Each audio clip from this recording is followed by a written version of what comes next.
evening, everyone. We're going to call to order this October 15th, 2019 meeting of the Gallatin City Council. It is 6 o'clock. We'll begin the meeting as we do each meeting with the invocation and the Pledge of Allegiance. So I'd ask that you stand with me, please. Councilman Alexander is going to offer the invocation, and Councilman Fan will lead us in the pledge. Face the flag, please. Let me pray first. Eternal gracious Father, once again we come with thanksgiving in our hearts. We thank you, dear Lord, for the city and what it stands for and all its residents. We pray, oh God, that everything we say and do would be pleasing in your sight. In Jesus' name we do pray, and every heart said, amen. Face the flag, please.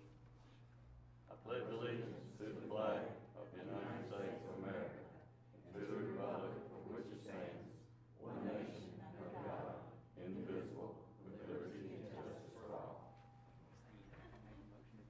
Thank you. Thank you. Ms. Price, if you would call the roll for us, please. Yes. Vice Mayor Camp. Present. Councilman Alexander. Present. Councilman Overton. Present. Councilman Fennell. Here. Councilman Hayes. Present. Councilwoman Love. Here. Councilman Fan. Here. We now have a quorum. Thank you. Next, you have before you the minutes from the September 17th, 2019 council meeting and the October 1st, 2019 council meeting. Motion to approve them by Councilman Alexander, second by Councilman Overton. Are there any additions, changes? Ms. Love says they look good. All in favor of approving these minutes, please say aye. Aye. Opposed, say no. They are approved unanimously. At this time, I would like to ask James Fenton and Rosemary Bates of the Gallatin Economic Development Agency to join me at the podium because we are going to recognize our recent graduates of the first Gallatin Gallatin Government Institute.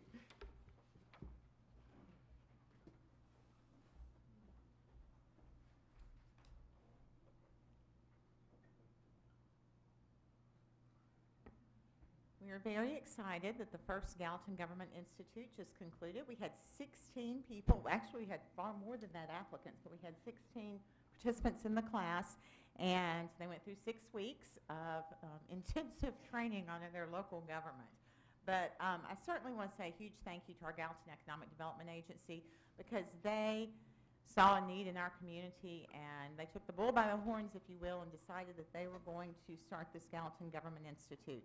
We all know that the people who work on the inside of government, we get it, we understand, we know the processes and the systems, but for people who are in our community, our residents, our citizens, the people we serve, it's confusing and complex and difficult to navigate. And so this Gallatin Government Institute should help at least a small group of people better understand and hopefully share the word about why some of our systems exist and how to better navigate. So certainly James Fenton and Rosemary Bates did all the work, and we're so appreciative of you guys for organizing it. Also appreciative of the council for participating and all of our department heads because they all took a Thursday night as well and met with this institute so that they could share what their departments do. So I think everybody's had a good experience. I think the feedback has been good, and we have several of the graduates here tonight. So I'm going to invite them up. We will present them with a plaque and a pen, or a certificate and a pen. And at that point, after we've introduced everyone, and I hate to ask the graduates if you would stay standing up here because we're going to take a picture afterwards, and then if the council would come down after we conclude and take a picture with everyone, that would be great. So we'll begin with Mr. Lynn Asante.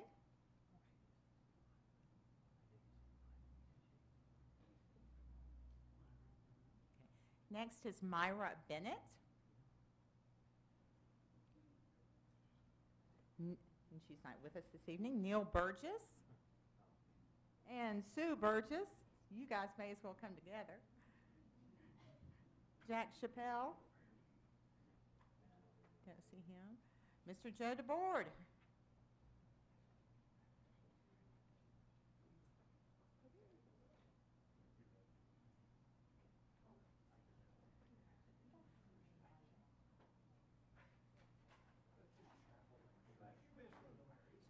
That's Jack Chappell. I always challenge myself on how to pronounce that name. Did I say Janelle Faye? There you are.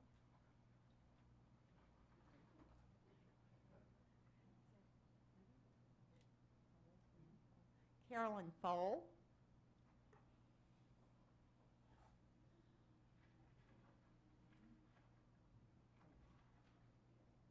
Brandy Faust, Eileen George, Dennis Himmer, Kelly Lanius,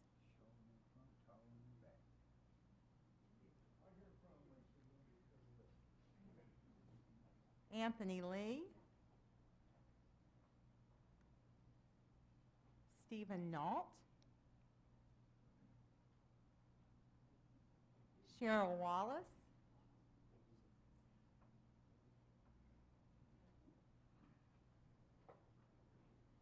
and Richie Williams.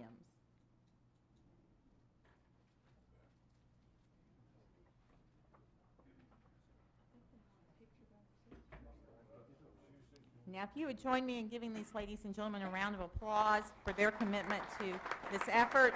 Thank you all for participating. We're very grateful for the time that you spent with all of our departments learning about our city.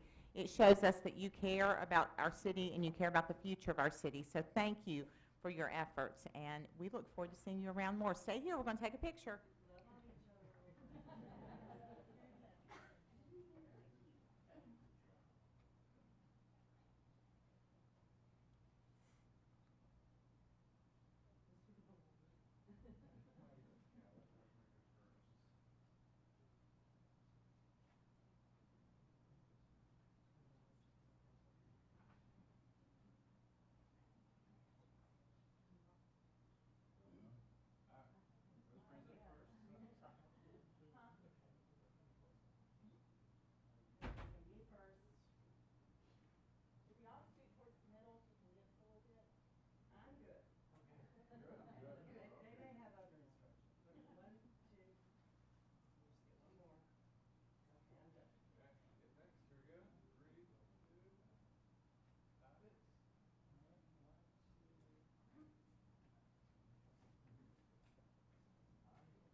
And they've spent 6 weeks, and so I think they may be several of them leaving, and we certainly understand that. At this time, we're going to open public recognition on agenda-related items. This is the time of the meeting that you may come forward and address any items that are on tonight's agenda. There is also a public hearing this evening, so if you're what you'd like to speak to is in reference to that, you may wish to hold your comments for public hearing. And then at the end of the meeting, we'll have a time where you can address anything that's not on the evening's agenda. So we ask that you come forward, give us your name and address. We'll limit your time this evening to 5 minutes.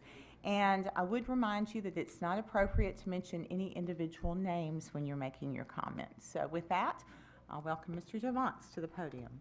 1335 Longolo Pike, Gallatin. I was wondering if we get a pin for perfect attendance to the council. Yeah, thank you, Jimmy. Oh, I can't say Jimmy, sorry. Thank you, the guy on the right. You can address council and mayor by name, that's okay. I was at the work session last week, and I was kind of amazed of what I heard or didn't hear. The presentation on the meadows lasted less than 5 minutes.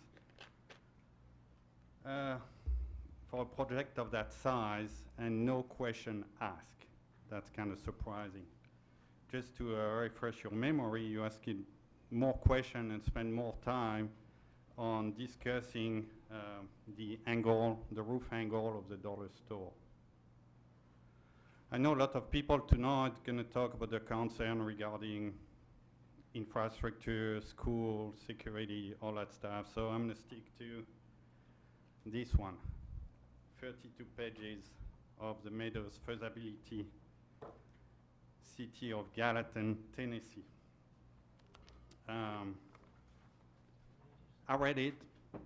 I think you guys read it too, hopefully, and I have plenty of remarks and stuff who pop out of my mind. The first thing on the first page say excellent quality of life bring people to Gallatin. That kind of strike me because right now I think the quality of life disappeared. As the people we live on a construction zone, like Frank, for example, who can't even take a nap in the afternoon. We're just talking about that because of all the construction going. The project will go from R40 to high density development. Page 2. I think we have enough high density development in the county. I know I heard from some of you that you're scared that the owner will build duplexes, 400 duplexes, but I think if she could have built 400 duplexes, she would have already done it. She doesn't even have a developer. So scare tactics maybe not a good idea. Look at some specifics. Let's go page 6. Maybe you have it in front of you, but if you don't, down back, the Gallatin Public Utilities Department will be responsible for extending natural gas line within the development. Who's going to pay for that? I see no mention of the developer paying for that. So that's a cost. And that cost is not on the summary on page 27. That got totally put out of the summary. That's a cost. That should be on the page 27. Revenues, it's not there too. I suppose, you know, it's a balance. Cost to maintain the line, it's not there. That should be here. Let's move to page 7. Electricity. If GD becomes the electric service provider, reimbursement of any revenues lost because of the annexation should be provided to CEMC, who's actually the present provider for this area. How much is going to be? We don't know that. It's not on the summary of revenues and expenses. It's not on page 27. GDE will be responsible for the purchase of existing electric services facilities. Where is the cost? Again, it's not on the summary. Move to page 10. That's a lot of pages.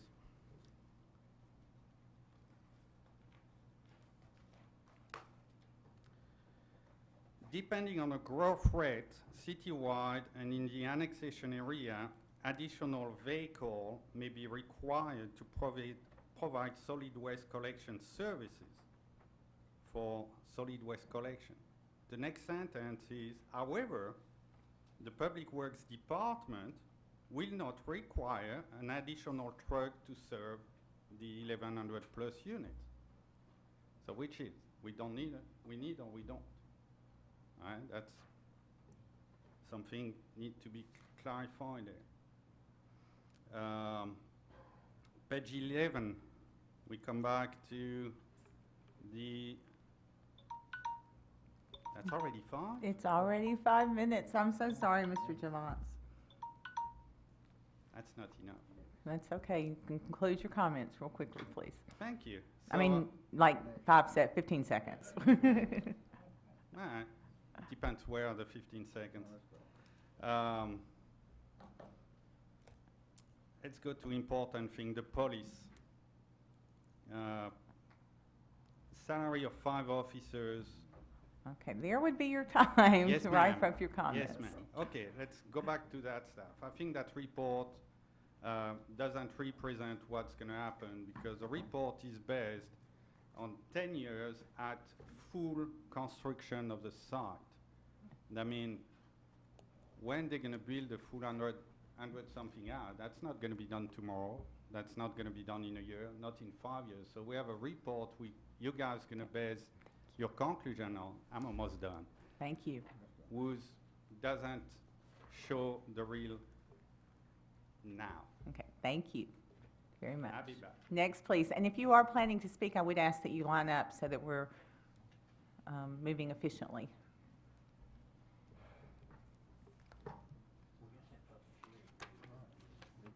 name is Charles Timothy Durham, and I reside here in Gallatin at 926 Johnson Street, Gallatin. And I have a brief question, and I would like to address it to Mayor Brown and the distinguished members of the City Council here. The item 3 on the agenda, the Meadows. Okay, the expenses are going to be $12.2 million, and the taxes and fees collected would be a revenue of approximately $19 million. And I'm wondering why we can't have more housing like what they have down at Durham Farms in Hendersonville. Why we can't build the Meadows more like that and use, you know, brownstone style housing instead of talking about such things as using hardy back or hardy plank siding on those houses. I understand that, you know, there's some crime moving into Gallatin and people are looking in people's cars for such things as guns and stealing them out of there. But, you know, I think we could build, you know, better houses. And, you know, there's supposedly 943 homes. That's a large subdivision. And for it to all be, you know, affordable housing or whatever you want to call it, you know, I think that we could build better houses. That's all I have to say. Thank you, Mr. Durham.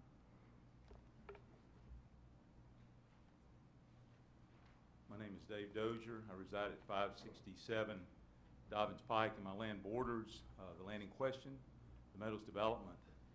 First, I want to say, Mayor, members of the council, thank you for your service. I do respect each one of you and your willingness to serve in these seats. I don't envy your position, and the decisions you have to make are very difficult, so I respect that. But we come to you as citizens for your wisdom and knowledge and direction. Any decision you make is not going to please everybody, and we understand that. So you have my sympathy in that. There's been multiple attempts at development of this area over the past several years. I won't go through the detail of that. I've done that before. I've talked to many of you one-off about this. We now have 1,100 homes planned for this area. It is a lot of homes. Gallatin is growing, but just some of the concerns I will repeat that I've repeated before. This is very high density for that area. 1,100 homes. It will absolutely change that area, and it will devalue a lot of that property one way or another. I believe it will. I believe it's going to ruin a lot of the beautiful countryside, and to a degree it will destroy the way of life we have out there. It's the reason we're out there, because of the separation, because of what it is. When Miss Earp bought that, she knew that. Look at this side of town also, North Water, out that area. I've expressed my concern before. It does not receive the attention that we see on the south side of Gallatin. I don't believe it ever will. So that's another concern I have about developing that, whether it's developed through the county and Miss Earp or whether the city develops it. Dobbins Pike itself, second item. Have you driven out that way? Have you driven in traffic in Gallatin today, lately, in the afternoon? Guys, ladies and gentlemen, it's terrible. It's getting worse. And so I think about Dobbins Pike itself, the curve at Gibbs Lane, increased traffic going north right now. It backs up terribly. In the mornings, I'm usually in Nashville in that traffic before then, but I hear it's terrible going up Dobbins Pike. The curve itself is very dangerous. What are the plans other than a turning lane if we do annex that and go out there? Are there plans, detailed plans, to expand Dobbins Pike correctly, or are we going to wait until people are injured or possibly die because of that? That has to be addressed. Also, the bridge to be built over the railroad track. We've talked about that as a second phase. Green LIDs presented that. My understanding, not only does it have to go over the railroad, but it will have to involve property that some property owners have stood here and spoke to you about. They have said they do not plan to sell and will not sell. Will we be dealing with a situation similar to what the county's dealing with in Hendersonville and the Greenway and the sewer lines? Will we have to condemn property and take eminent domain in order to build that bridge? I don't know. I'll leave that to your wisdom to determine what has to be done, but I don't believe we want to get into that. Without the bridge, we know we will always be pushing traffic to Dobbins Pike. Lastly, the larger issue, our city. Folks, I love this city. It's a beautiful city. It's a great place to live. I wouldn't want to live anywhere else.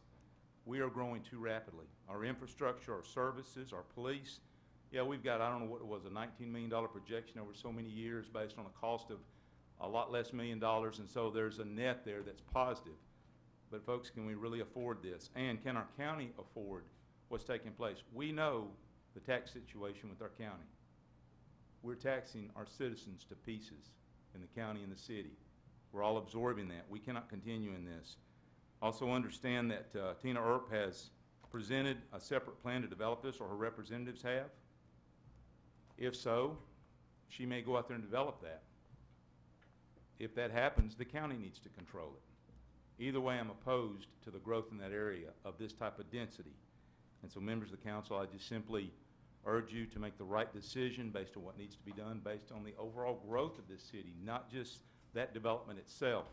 I respect you. I know you have wisdom about this. It's a difficult decision. So I leave it to the wisdom of this council. Thank you for the opportunity to speak. Thank you. I will remind you, please do not mention any individuals when you're speaking. Next, please.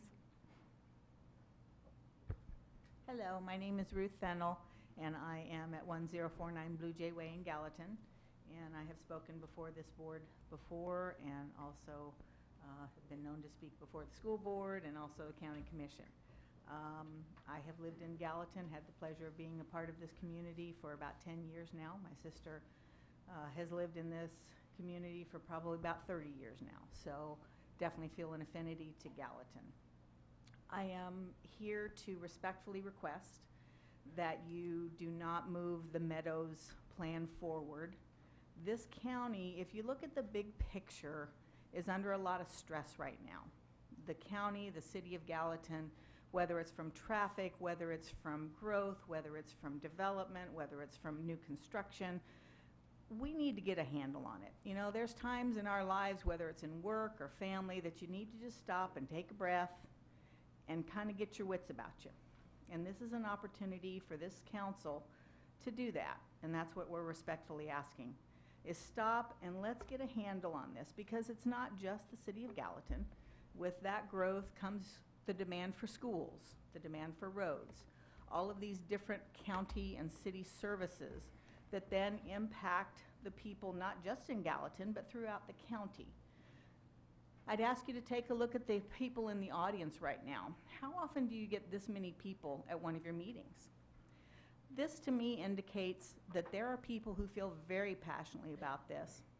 And I understand this evening that eminent domain now becomes an issue. That topic on the county level has become such a hot button that you do not really want to have the city go there at this point. That's a pure violation of landowner rights. And when you look at the history of how this country was founded, it was founded on individual property rights. Go back and do the history. The phrase, a man's home is his castle, was because it used to be that the king owned everything. Here in America, an individual could own their own home. And when the city or the county comes in to take that, it's just not right. So I would respectfully ask you to look at the people here who are taking time to give you their feedback, their presence, respectfully asking you to consider that. Hendersonville had the promise of a railroad bridge. $18 million later, there's nothing, and nobody knows where the money went, and the bridge is not there. And I would hate to see Gallatin go down that same road. There's a lot of eyes on this property, on this particular project, just like there's a lot of eyes on the Upper Station Camp Creek situation. You want to be on the right side of those eyes. You want to be supporting the citizens. You want to be doing the right thing for the property owners, and we're respectfully asking that you do that. So thank you for your time. Please stop this and just take a deep breath, and let's get a handle on the growth that we already have. Thank you. Thank you.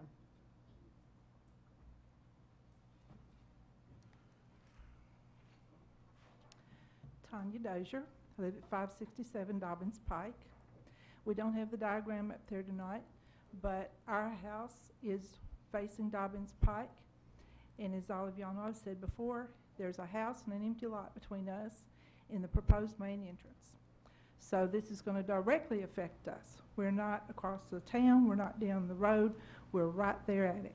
It's right behind my house. Yes, I have acreage between my house and the tree line, but I can see that field back there where there's going to be houses. So it directly affects me. May I please ask, how many of you all Ma'am, you need here. to keep your Can I comments ask directed them here. who's in opposition? How Hmm. many people here tonight are in opposition? This is public comment to the mayor and council. I'm Thank sorry. you. Well, there's a lot, I'll tell you that. I believe. So anyway, I just wanted you to see how many people are opposed to it, and how many people on the street are opposed to it, how many people out there are that don't even live out there, but they don't want this to happen. And I'm just going to say, I've heard on the street that this is already a done deal. It's proved. You might as well just quit going up there because it's done proved. Well, I hope not. I'm sure there are some who have already decided yay and nay. But I hope you're still listening to us and taking to heart what we're saying. It's going to totally change, as I've said before, the environment out there. And yes, the owner could go back there and build according to county what she's zoned to do. Well, okay. That's what could have been done all along. And we'll deal with that when that comes. But right now, we're dealing with this. It's just going to be, my mind just can't go there. It's just going to be a mess. When they start to put a turn lane down Dobbins Pike, I just don't understand. It's going to be a mess. Right in front of our house, in front of Miss Whitaker's house, her poor house is going to get that boulevard going right down the side of it. And there's so many other things you've heard us talk about time and time again. There's an Indian burial mound back there. How's that going to work?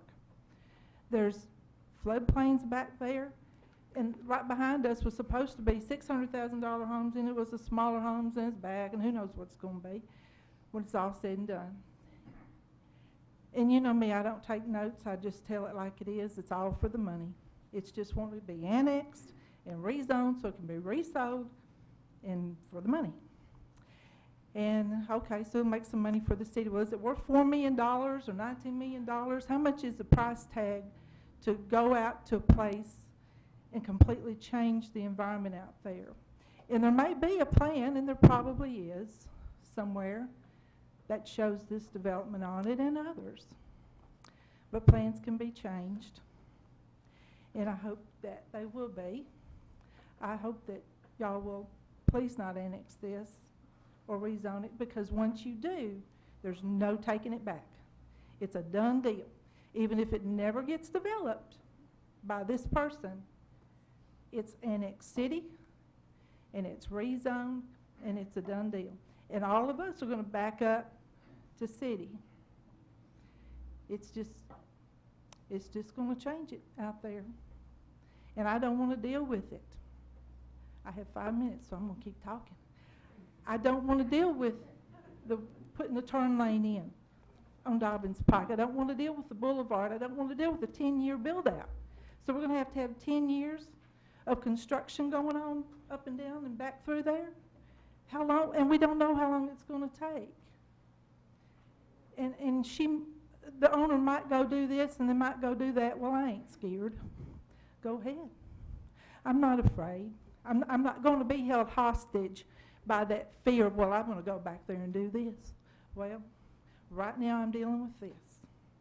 We'll deal with that the next time. And then there's the bridge that is supposed to be built. And the owners of that land, has anybody drove down Computer Lane? It's a little one-lane paved road. And it's where they live. 3 or 4 houses back there. And so we're going to take that and we're going to widen it out. What happens then? They have to move. All for a development that we don't need, because there's already so many developments going on in town and so much growth in Now town. your 5 minutes is up. And I thank you all so much for listening to our rant and I'm not as eloquent as my husband. That's why I put people in between us, because he makes me look bad. For listening to us. And please do listen to us. Thank you.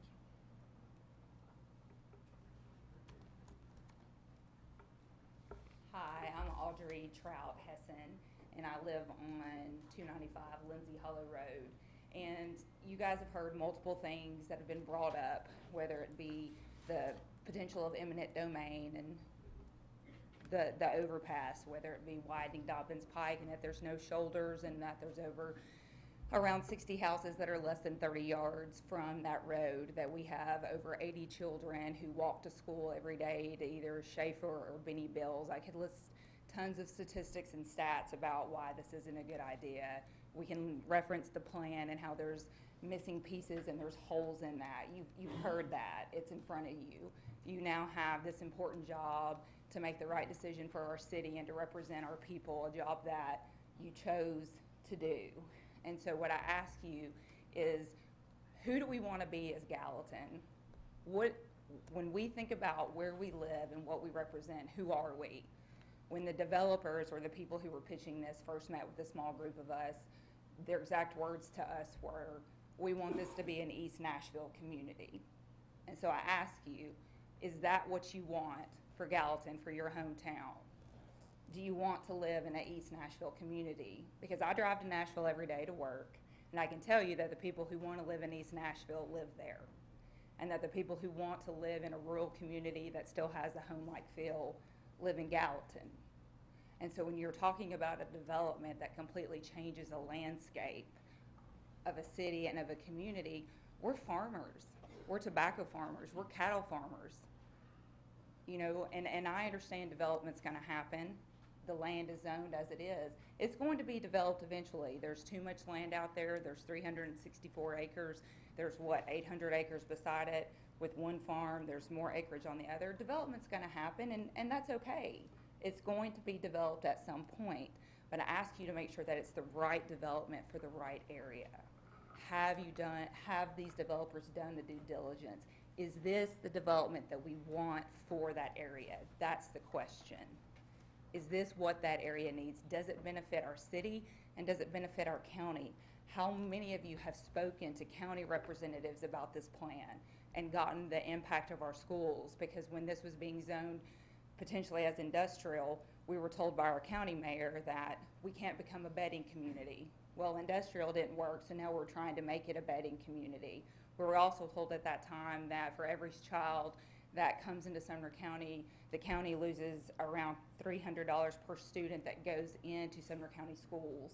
And when you talk about a 1,100 housing development unit and you think that there's on average 2 children per household, and there's potentially, I don't know, maybe 2,000 children that'll come out of one community that go to school, where are they gonna go? Benny Bills has been on a national watch list for how long? So I ask that we fix the things that we have currently, that we pause. It will be developed, and that's okay, but we want it to be the right development. We're not East Nashville. We are farmers. We are people that just want to come home, look outside, breathe the air, look at our creek, see our cattle. That's what we want. That's why we chose to live there. And that's why many people love the community of Gallatin, because it still has that feel. It's not bumper to bumper. It's not, I can hear what my neighbor's talking about when they're sitting out on their back porch. The people who want to live in those communities already do. So when we think about the growth of our area, we want it to be the right growth in the right area. And the Meadows has not been thought through. You're going to change an entire landscape to benefit who and to benefit what. It doesn't benefit this entire community, so I'm asking you to respectfully decline this. Thank you.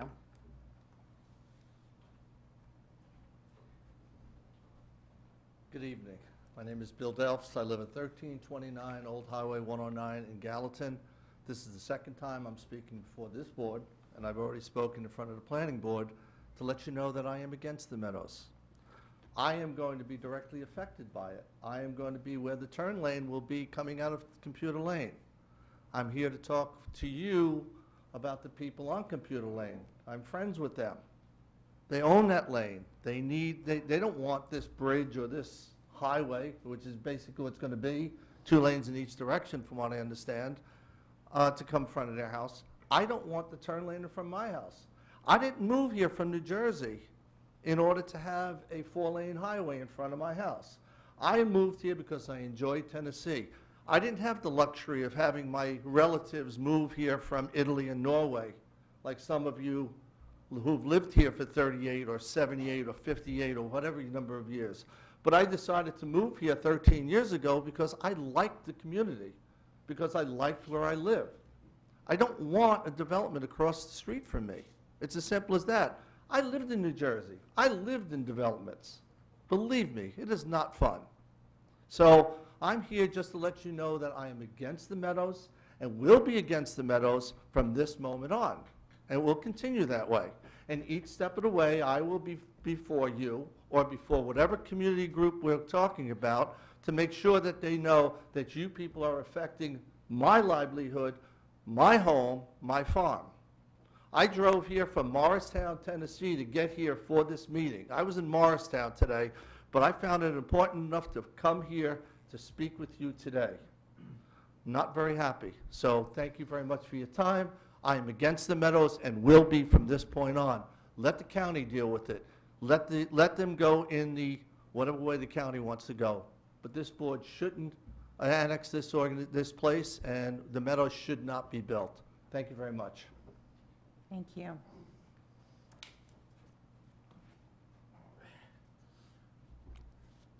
Members of the council, Gallatin Police and Fire Department, my fellow citizens, I stand before you today as a 2-month resident of this county, a registered voter of this county, asking you to consider brotherly love, what we all were raised on.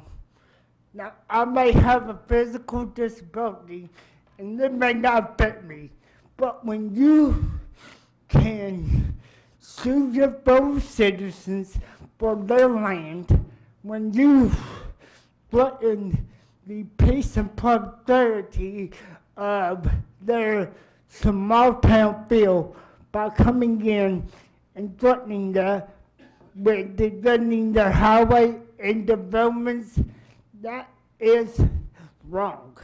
And I believe every man and woman here, myself included, was raised to know the difference between right and wrong. I'm here as a registered voter of this county to ask you to consider, please, these people who work, live, and love our little town. Look upon them with brotherly love. Look in yourselves and ask, what if this was me? What if I was being sued by my county, by the people I voted for? What if it was me? And then ask yourself, would I be asking for brotherly love? We can compromise to get this sewer system. We can compromise, but it's going to take not only the council, but the police and fire and every single citizen here on social media and anyone not here tonight. It's going to take all of us coming together to find a resolution. So I ask you, please, pray to our God about this decision, and please use the right judgment. Thank you for what you do, and thank you for hearing me. Sir, I'm going to ask if you would give us your name, please, for the record. I'm sorry. Matthew Fletcher, And your address? 123 Independence Way, Okay. Gallatin, Tennessee. Perfect. Thank you for your comments. I do think that you're addressing an issue that the county is considering. We're not right now in any lawsuit regarding a sewer, so just for your information. I'm sorry, No, we Mayor. appreciate your comments. Thank you. Thank you, ma'am. Uh-huh. Anyone else wishing to speak?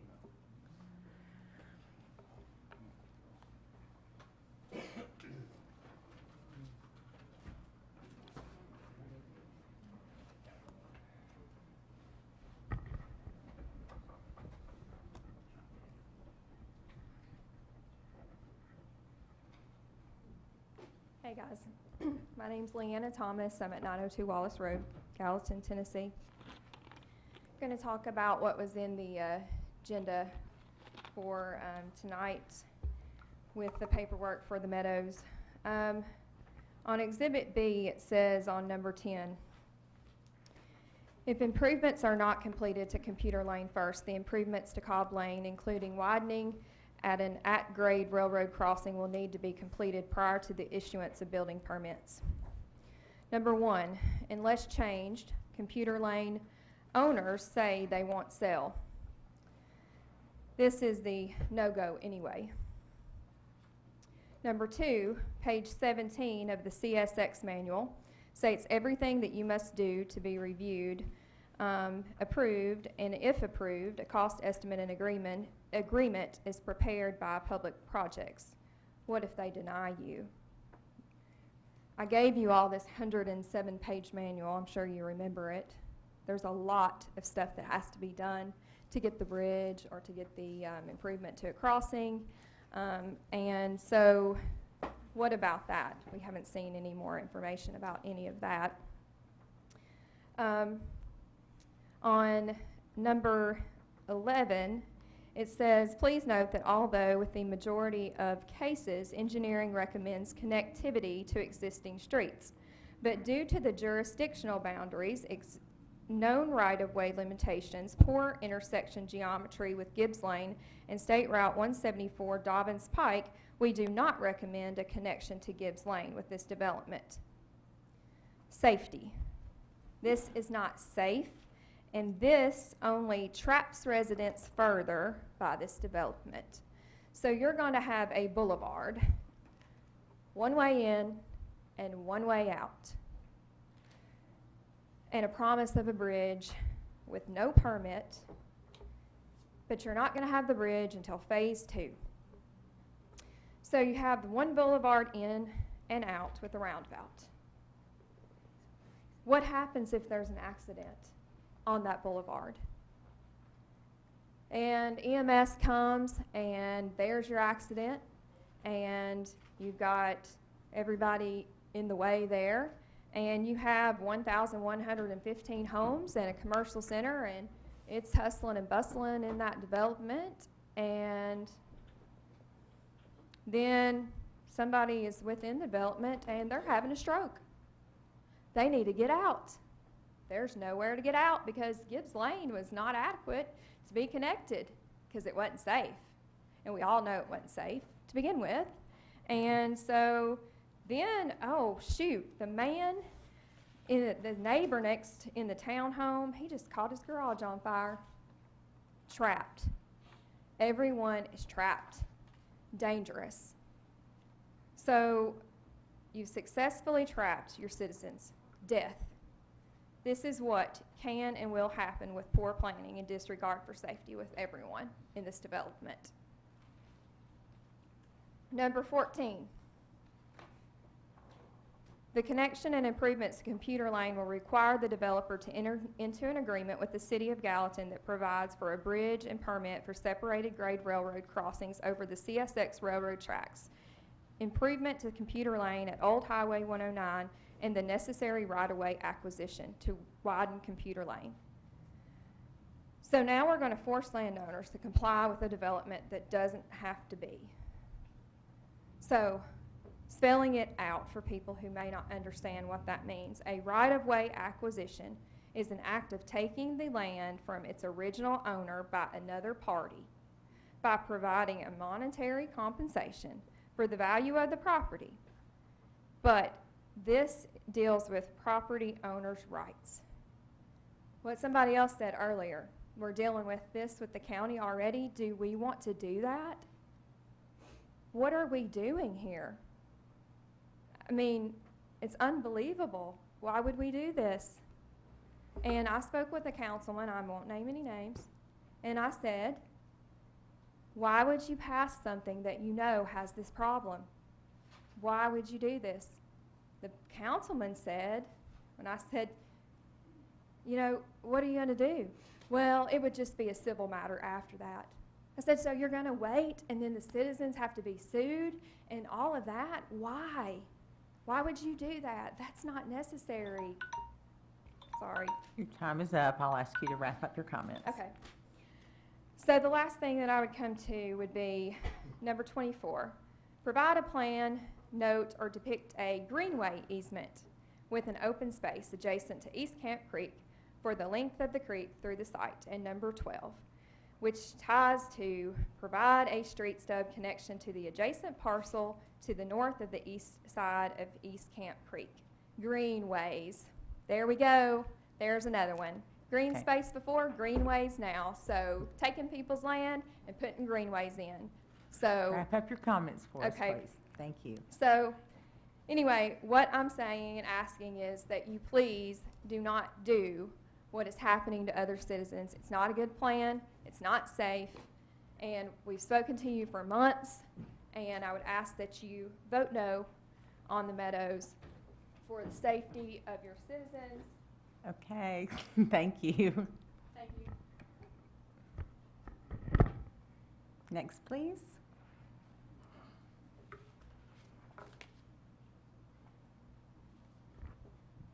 Evening. I'm Frosty Gregory.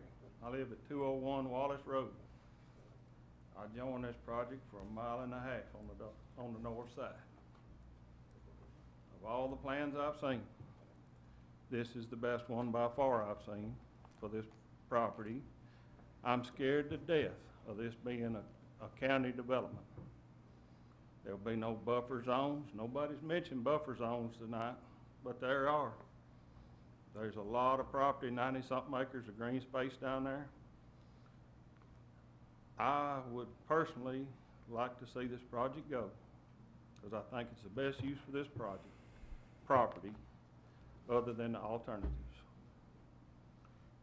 I'm the 7th generation to farm out in that country. We've been there since 1794.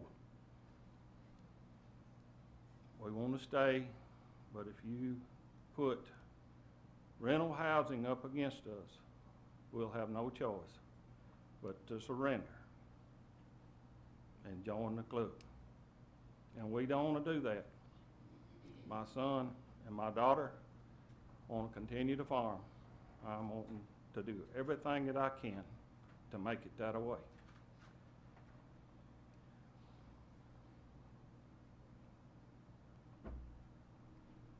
I wished it would stay a farm, but it can't stay a farm. I think this is the best choice. I think that if it's in the city, y'all will have control and make it a very good project. The boulevard is coming. If they don't get the bridge, the project's dead. 1,100 homes. It's not all going to be built in a year. If the demand is not there, this thing will wither and die on the vine. If the demand is there, those homes are going somewhere, and it's going to take up a lot more land to do that.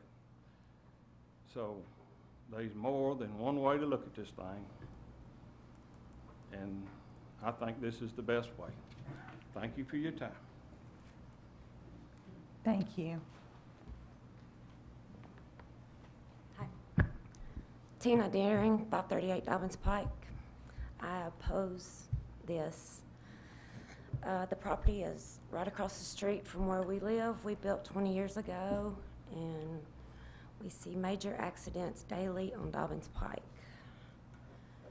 And it's a no-win for anybody. The traffic, 1,100 homes, and a, 48,000 square foot building, putting us, we want to get rid of the town square up here to make stores out there. That's, these people up here have created their building space. Why do we need retail out there when we're 5 minutes from stores here? It makes no sense. And putting all those homes out there from the millenniums, I have those children. They don't want it, because we built in the country, not the city. So why are we taking the country and putting it into the city now? That's not what the folks want. It does not add up. There's a lot of flooding down there. We see it all the time. Mrs. Whitaker did say I could use her name. We've seen her and her husband, when they go to turn in, to get rear-ended all the time. My husband and myself and my kids, people have almost hit us every time we turn in. The turning lane, if this subdivision is built, would be between the Whitakers and our house. Neither one of us, we just might as well sit, because we can't get in or out. Because now we have, it's almost an accident daily trying to get in and out. So we're just asking to vote no, please. Thank you. Thank you.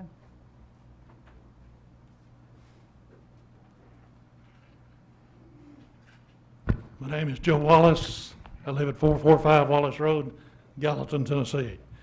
Mayor Brown, member of the council, thank you for listening. You already heard some of the things that I had to say. You know I'm an old man. You know I've lived most of my life here in Sumner County. What you don't know is how many mistakes I've made in my life. I've made a bunch of them. When you're 70 years old, you got two choices. You can either go into permanent denial, and you can say you never made any mistakes, and nobody younger than you is going to visit you in the nursing home if you do that. Or you can admit you made mistakes, and you can learn from it. I choose the latter because it helps me see things more clearly. And what I see about this project in regards to the meadows, it is an excellent project. I'll tell you why in a moment, but before I run out of time, I want to compliment y'all. Y'all took a lot of grief last week about the Liberty Creek development that y'all approved. My wife and I went out there Sunday afternoon when we drove down it. I want to congratulate y'all on approving it, for putting that kind of density in there, for the people that do not want to spend all day Saturday mowing a yard and dealing with that problem. I predict that in 5 to 10 years from now, real estate agents will be fighting over trying to get listings on that particular area, because they know that they can sell that listing real fast to the first person that comes up here and says, I don't want to spend Saturday working in the yard. That's going to be a beautiful street to drive down. And I'll enjoy driving down it in the future, just like I enjoy driving down the industrial park. Y'all have done such a fantastic job. It's unbelievable. When I first looked at the meadows, I was on the fence. The night I got off the fence, and Sean was at that meeting, was when the committee, John Pereira's committee, started asking a lot of questions and started working with the engineering people and with the planning department. And the mayor's office, the planning department, Mr. McCord's office, the engineers, all of you council members have expressed concerns and have expressed suggestions, and y'all have put together an absolute fantastic development. I know there are a lot of 5-acre tract neighbors that I have out there, and when you look at a 5-acre tract, it won't work to continue that in Sumner County, not with the growth we have. But what are you really looking for when you want to compare zoning of a 5-acre tract next to something else? A 5-acre tract has individual ownership and open space. This project has individual ownership because no slumlord can go in there and build this thing out when they have to put an EPA-approved bridge across the creek and a CSX-approved bridge across that railroad.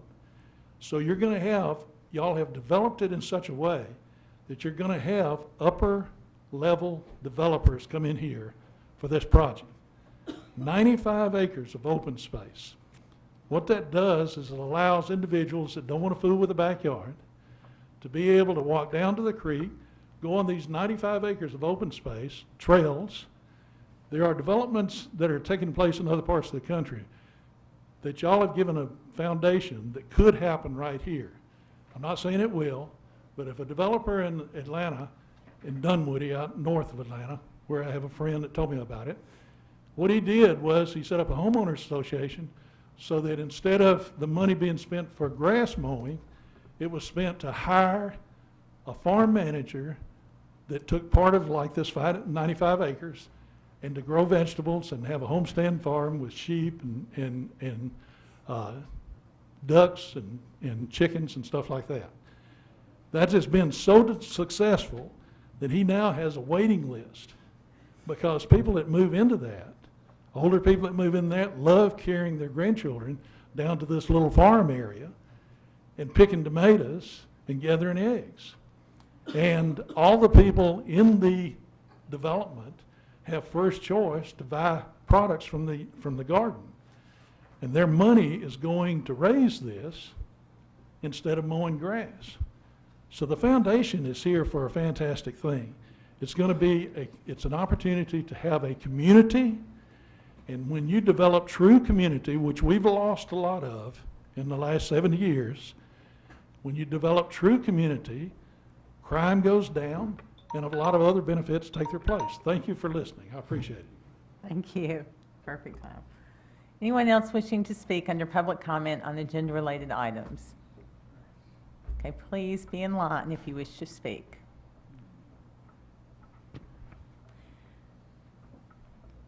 Good evening, Michelle Juvance, 1335 Long Hollow Pike. I have two agenda items I wanted to talk about tonight. Agenda item 9 and 10, which is annexing the 57.10 acres of right-of-way, and agenda item 3, the meadows. Regarding the annexation of the right-of-ways that's up for a vote tonight, I wanted to remind all of you about the petition I gave you 2 weeks ago. I gave you a petition asking you to defer annexation of any further territory until the annexation audit is complete and all prior annexation defaults are remedied. The City of Gallatin should not disregard state law, Tennessee Code 651-102B5. A municipality may not annex any other territory if the municipality is in default on any prior plan of services. And just to update you, after the meeting, City Council 2 weeks ago, I did speak with the city attorney and the city planner, and it is not true that the city is not in default at this time on prior plans of services.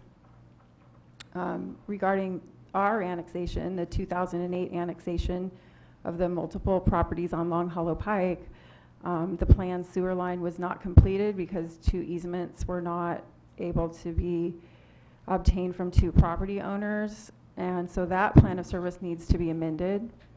I personally remember 2 annexations that happened in the last 2 years since I've been coming to the meetings here, and one is Langford Farms and the other one is Cumberland Point. And when I inquired to make sure, neither of those have had the required 6-month update done. In the last 11 years, there have been 24 annexations. So I don't know, I mean, this was before I was paying attention, so, but a lot of you were here, and so you would probably remember, were those required 6-month annexations done for a lot of those, or the 6-month update done? That update's required by law, and it must be published in a newspaper and a public hearing held in front of you all. So somehow along the way, these required procedures have either been forgotten or neglected. I know that you're all very busy. I don't know how they've been forgotten or neglected, but they actually need to happen. I think right now it's a good idea to hold off on annexing any territory until these defaults are remedied. There are remedies in the law to be able to take care of that. So you do have an annexation up in front of you this evening, so I just wanted to remind you all of that. Secondly, my other point was about the meadows. I am asking you to not do the rezoning or the annexation, because I think that reasonable people expect things to be built next to them that are complementary or similar to their land. When something's so different like this, it's very understandable that someone wouldn't want it. I saw something interesting on Facebook this week. Someone who attended the Gallatin Government Institute was saying that the meadows was discussed during that.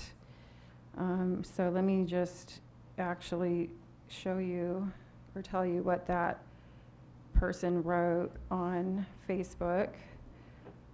The 4 voters present this past Thursday at the beta group, Gallatin Government Institute, basically gave it their blessings because it's the right thing to do for Gallatin now, because we genuinely care about keeping this city on the move.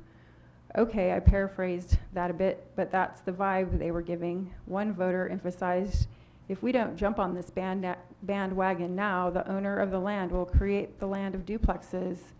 No one wants that.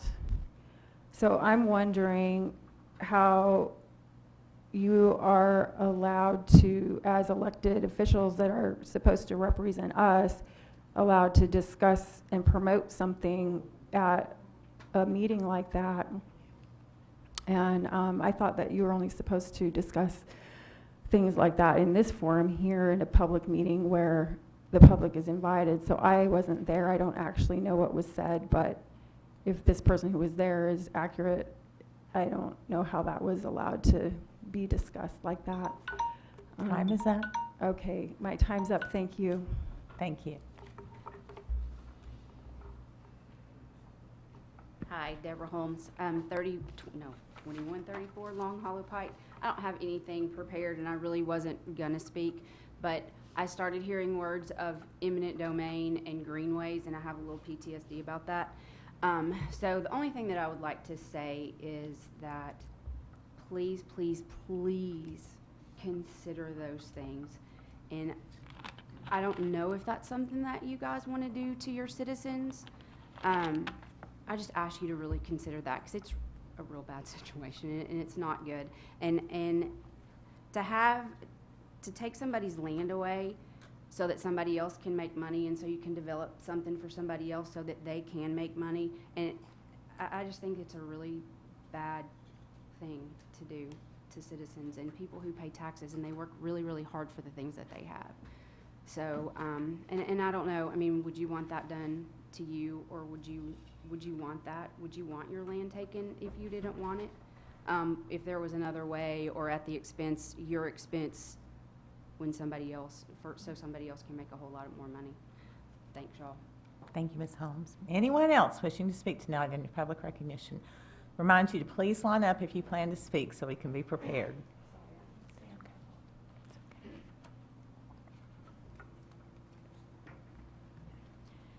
I'm speaking tonight on behalf of... What's your name and address, please? I'm sorry, my name is Sandra Cohen.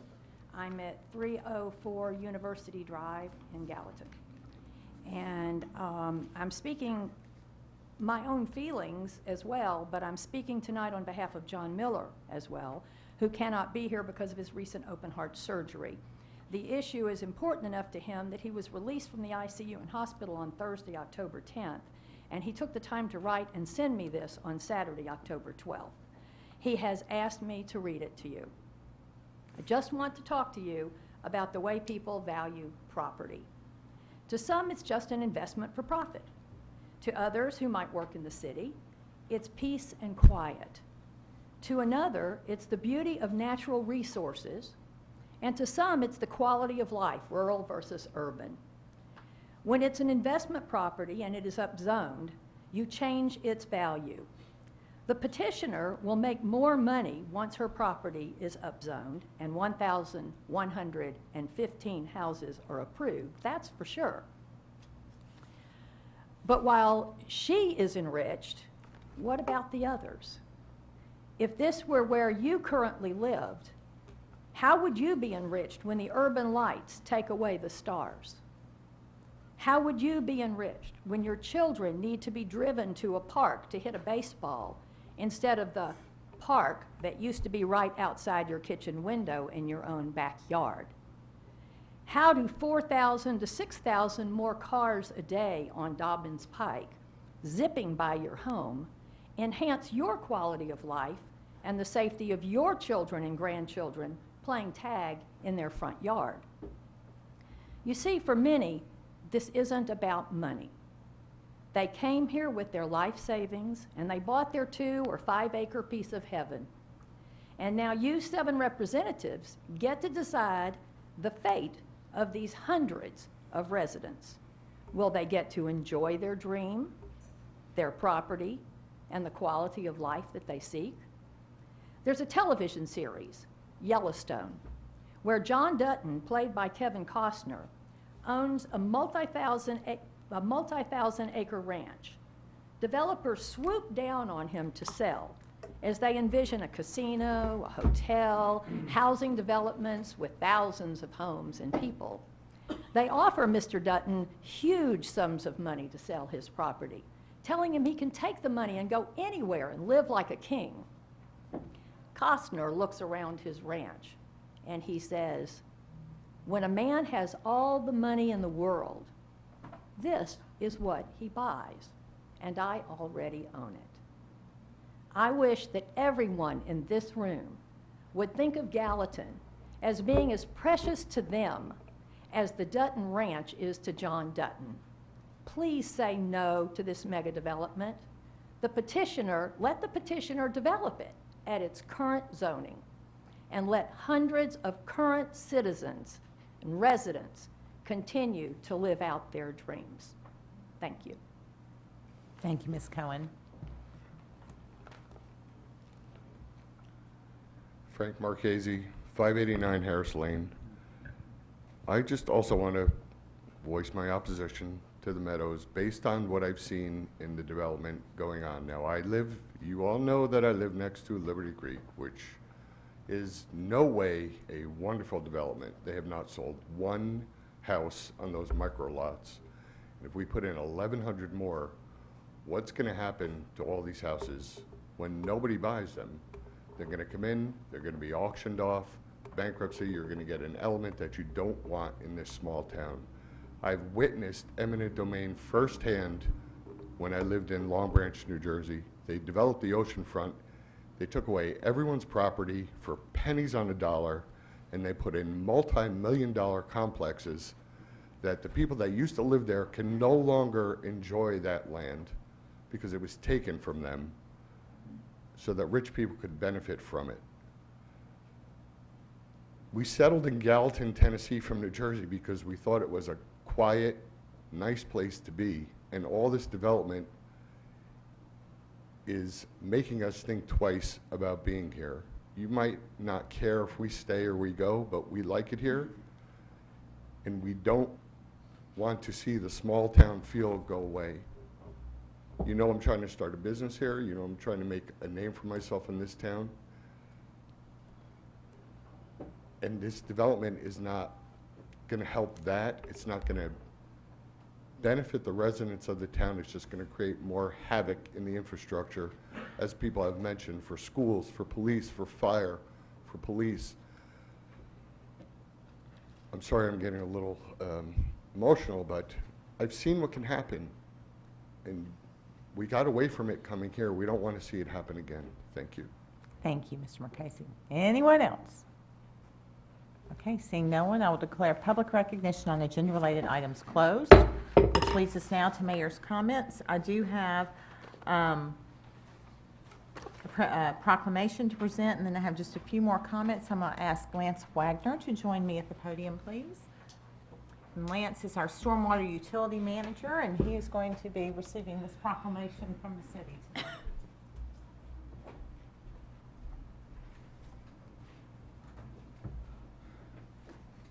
This is a proclamation talking about an element that's very important to us all. And so I'll read it to you and it will explain what we're doing here.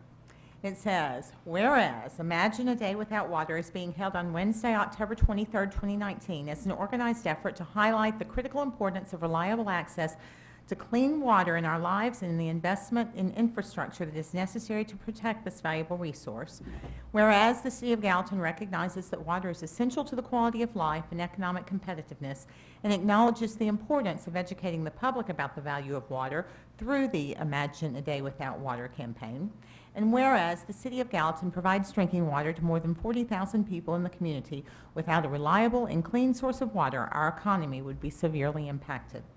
Whereas the water and wastewater infrastructure that brings water to and from homes and businesses is essential to the quality of life and economic vitality of the City of Gallatin. And whereas water crises across the country, ranging from contaminated water to flooding and other weather-related challenges, puts pressure on water systems, and shows the severe impacts of what can happen to the public health and well-being of a community without access to clean drinking water. And whereas the City of Gallatin is dedicated to investing in safe and reliable water and wastewater infrastructure to secure a bright and prosperous future for generations to come, now therefore I, Paige Brown, Mayor of the Gallatin, do hereby proclaim October 23rd, 2019 as Imagine a Day Without Water Day, and encourage all citizens to join in this worthy observance to conserve and save water on that day, to protect this critical resource and promote a healthy economy and community. Would you like to make a comment, Mr. Wagner? Ms. Mayor and Council, I appreciate the proclamation and accept this for the City of Gallatin and its Stormwater Department. This is an initiative put forth by TDEC and supported by Governor Lee, and I'm happy to see the City of Gallatin participate in it, and just participate in it and enjoy that we're doing this. Thank you. Either way. That'd be great. Thank you. Thank you.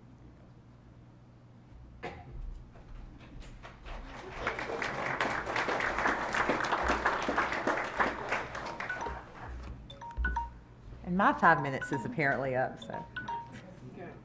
No, I have a few comments, just a few. A couple of events coming up that I want to make sure that you are aware of.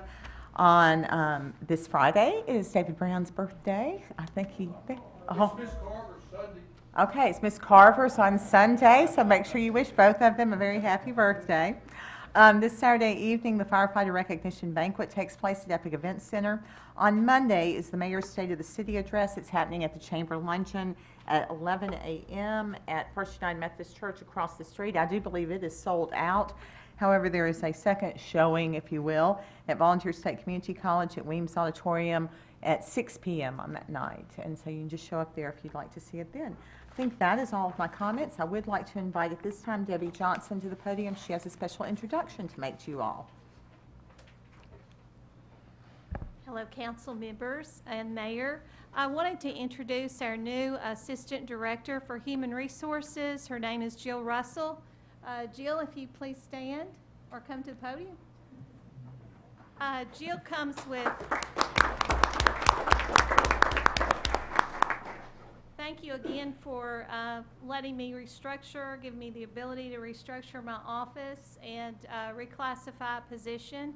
Jill comes with a great deal of HR experience from several different companies, and she currently lives in Gallatin. So I'd like to welcome her again to the new position, and this is her second day on the job. And we welcome you to the city. Thank you.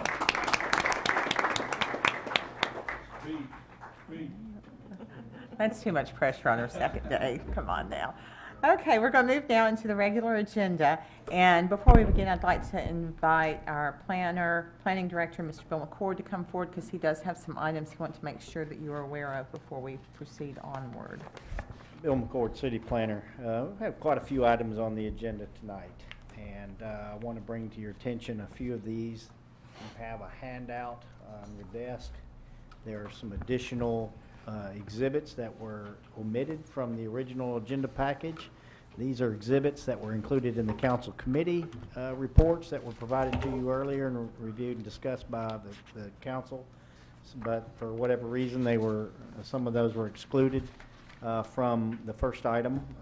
The exhibits that essentially show the maps and the properties affected by that item. Big Station Camp Boulevard Transportation Improvement District. So those two exhibits are included in that package that you have there. And then on item number 3, we need to discuss section 5 on how do you want to apply the active date of in this case, it's the zoning ordinance and when that would become effective, considering the unique condition that we're required to address as part of that zoning.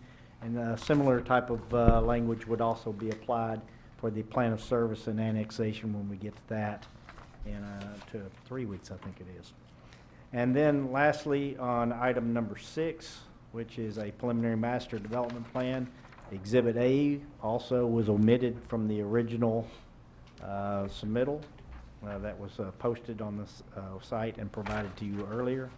And so that Exhibit A for the Patriot Angels Master Plan is included now on your desktop. So just wanted to bring those to your attention. If you have any questions about those as we go through these readings, then feel free to give me a shout, and I'll be glad to answer. Okay, thank you. Thank you, Mr. McCord. I have had a we're going to go ahead with the public hearing on ordinance 01909-46, but following that, I have had a request by Mr. Alexander to move up items number 3 and item number 7, if that's okay with this council. No objections, we will do that. But we'll go ahead with public hearing on ordinance 01909-46. I'm going to recognize Councilman Hayes to introduce Yeah, this is that. an ordinance of the City of Gallatin, Tennessee, amending the Code of Ordinances of the City of Gallatin, Tennessee, Chapter 16, Traffic and Vehicles by adding Article 8, establishing the Big Station Camp Boulevard Transportation Improvement District. This is a public hearing. Okay, public hearing is now open on ordinance 01909-46. You may speak at this time. Thank you, council members. Cal Gentry, Southeastern Building Corporation, 1000 Kennesaw Boulevard in Gallatin. We've reviewed the draft of the ordinance and traffic study that the ordinance was based upon. We've agreed to contribute to the ordinance and the traffic study with our Westfield and Thorn Creek communities that just went through entitlements. However, we would like an opportunity to discuss the mechanics of the study and the ordinance and propose some modifications to the draft. If it's appropriate, I'll pass out just a copy of some letters at the end of speaking that just outlines what we've sent to staff and to the Planning Commission, and there's a copy here for the council tonight. We think the study and the ordinance may have some flaws or inconsistencies that need to be addressed. Just to hit the highlights, and we also brought these to the Planning Commission. I feel like they just wanted them addressed here at council rather than there. Highlights are $9 million of the approximately $13 million included in the study are related to the 386 interchange improvements, representing 100% of those costs of those interchange improvements on the state highway. Cities don't typically pay 100% of the improvements on state highway interchange improvements. Typically, it's an 80-20 split. We just think that the normal city cost share should be included in the study and the ordinance rather than the full 100%, since the city should not be paying the other 80 of that. And in review of the study maps, which Bill, you may have just passed out tonight, we think that there are some other properties that directly impact Big Station Camp Boulevard that should be added to the study, which would then contribute to the improvements as well. Lastly, the way the trips are calculated and applied is specifically burdensome to commercial development in the Big Station corridor. It's math, it's technical, but I think it can be worked out fairly easily. But without it, we may end up with a very heavily residential corridor without any commercial services to serve those residences. So just for your consideration, I hope you'll look at that. We just come here tonight to ask the council to direct the staff to work with us and the other landowners affected to go through some of these technical issues in the ordinance and the study, just to work those out before it gets passed. So with that, I'll pass this out, and thank you. Thank you. Thank you, Mr. Gentry. George Phillips with the law firm of Bone, McAllister, and Norton. I live at 211 Woodlake Drive in Gallatin. I was asked to come and address this matter on behalf of Welch College. Welch College is impacted by this proposal, but they are currently under an obligation, if they build the north side of the campus, to build a connector road called Jenkins Lane Extension. And the cost several years ago for that road was about $1.5 million. We think, based on current estimates, it's going to be closer to $2 million. Since the campus was under that obligation, they actually shifted their plans to build the campus on the south side of the campus and incurred quite a bit of cost doing that. They've not been able to come up with a project that be able to raise the money to be able to develop on the north side because of the burden of the cost of that road. They are concerned that these additional impact fees or fees related to this project on top of the cost of that road will essentially make it where they can never grow to that side or work with developers to even develop that side. They've tried to find some paths to development to benefit the college. and the cost of that road has really made that impossible for them so far. These additional costs, they think, will just additionally burden their ability to ever be able to utilize the north side of the campus. And so they would like to be a consideration that if this moves forward, that some consideration be given some sort of credit, that if they build that connector from Big Station Camp Creek Road to Lower Station Camp Creek Road, the Jenkins Lane extension, that they be given some credit for the cost of that against these additional fees that would be incurred for that development. Because it seems like the fees are being piled on an obligation they already have, and so they would like the consideration, given their unique position there, that those fees might be, they might get a credit for the cost of that road against those fees. And they wanted me to make sure that I brought that before the mayor and the council. Appreciate it. Thank you. Thank you, Mr. Phillips. Anyone else wishing to speak under public hearing? Mayor, is this something we need to put on our work session I with think these that would be concerns? fine. For next work session? Thank you. So that was, with no one else wishing to speak, I'm going to declare public hearing on ordinance 01909-46 closed.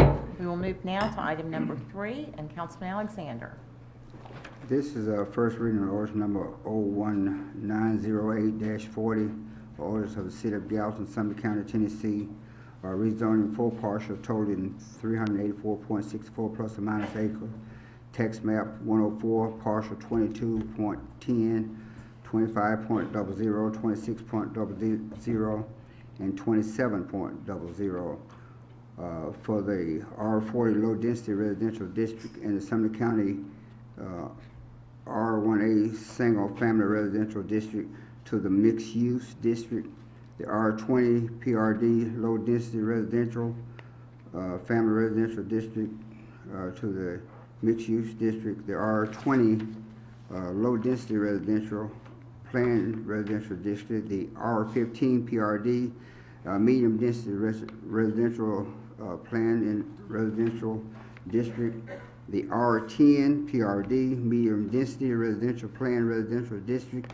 and the R8 PRD medium density residential planned residential district with a preliminary master development plan for the meadows located west of Dobbin Pike and north and west of Gibbs Lane and east of the CSX Railroad, authorizing revision to be indicated on the official zoning atlas, appealing conflicting ordinance, providing for severability, and providing for an effective date, and I so move. A motion by Councilman Alexander, a second by Councilman Overton. I do think that Mr. McCord wants to weigh in. I'm going to open the floor for discussion. I would ask, though, just based on some of the comments that were made tonight, that Mr. McCord, would you address maybe what you think the genesis is of just all the questions or all the comments about eminent domain and condemnation and us suing? Because, or would you like to clarify in some way that you can assure folks that that would not be the city's role in this? Yeah, there's nothing in the ordinance or the annexation that requires or even encourages taking that action to develop this project. This would be a project that'd be at the development cost of property owners and various developers constructing within that site. It would be up to them to negotiate with area property owners outside of a process of eminent domain to acquire properties for the improvements that are described in the plan and the conditions of approval. Thank you. Very good.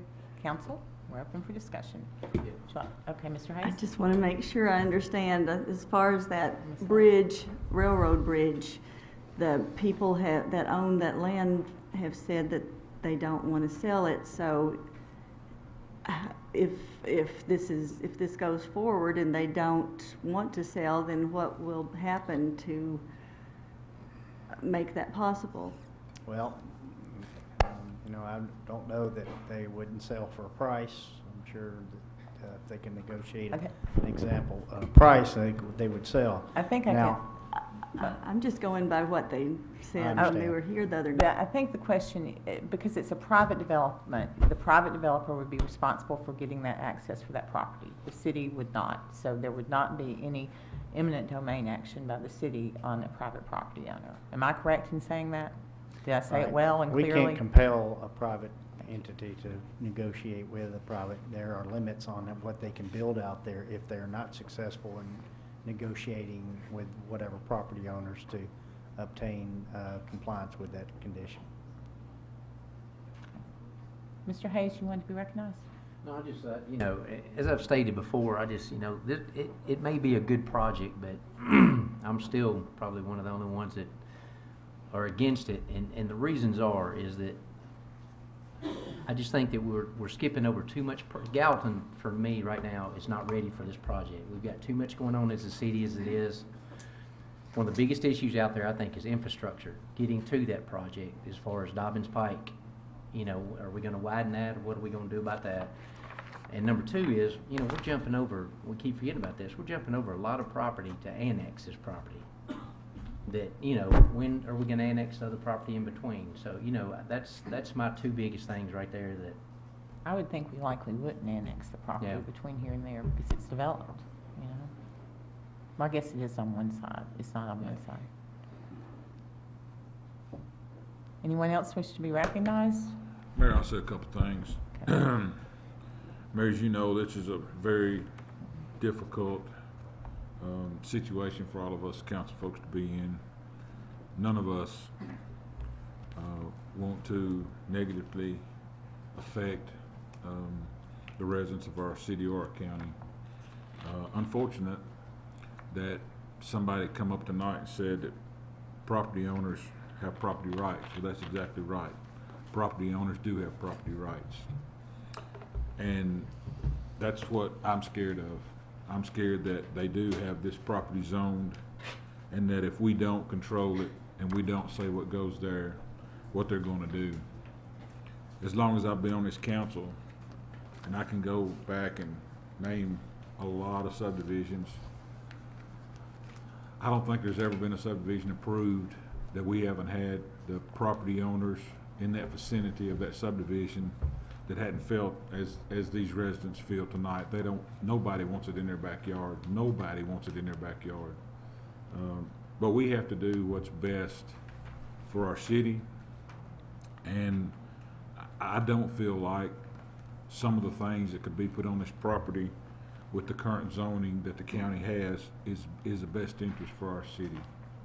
And that's the reason I'm voting for it. We don't go out and actively ask any of these property owners to come in our city limits and put 1,100 houses. We don't go out and recruit those. But they feel like, and this property owner, and I don't know if she walked in the door, I don't have a clue. She doesn't even live here.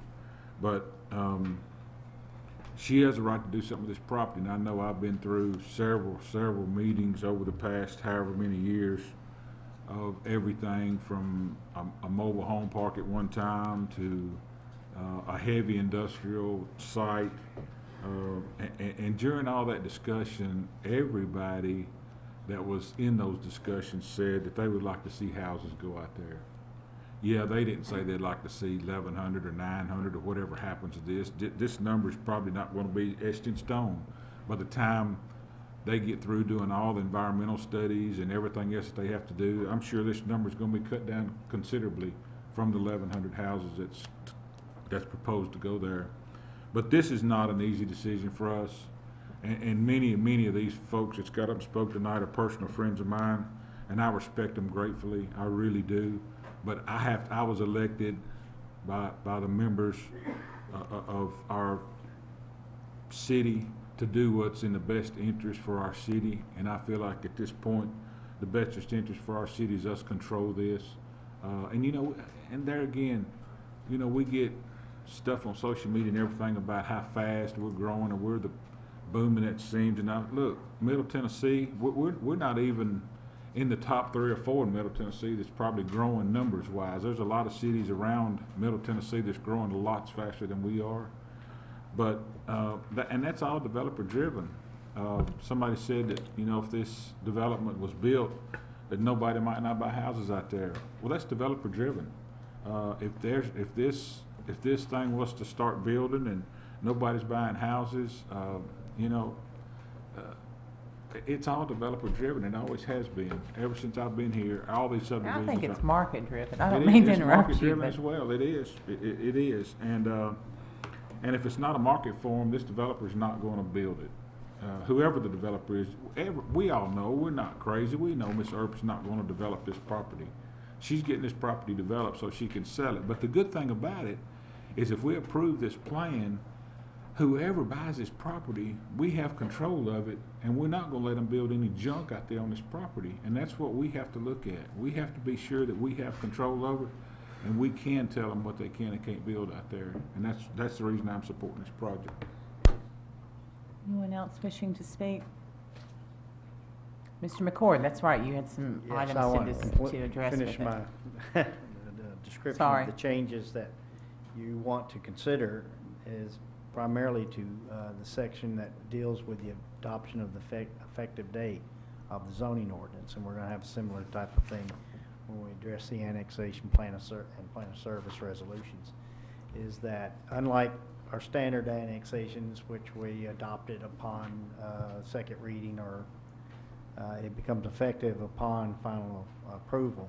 In this case, we've been advised that we have to go to the county, and we have to have the county enter into an interlocal agreement with the city. So until the county adopts that interlocal agreement and the city therefore also adopts it, we can't effective make this annexation and or the zoning effective until that date occurs, and we don't know when that's going to occur. So we need to modify that language in this ordinance to specify upon adoption of the interlocal agreement between the county and the city related to this property.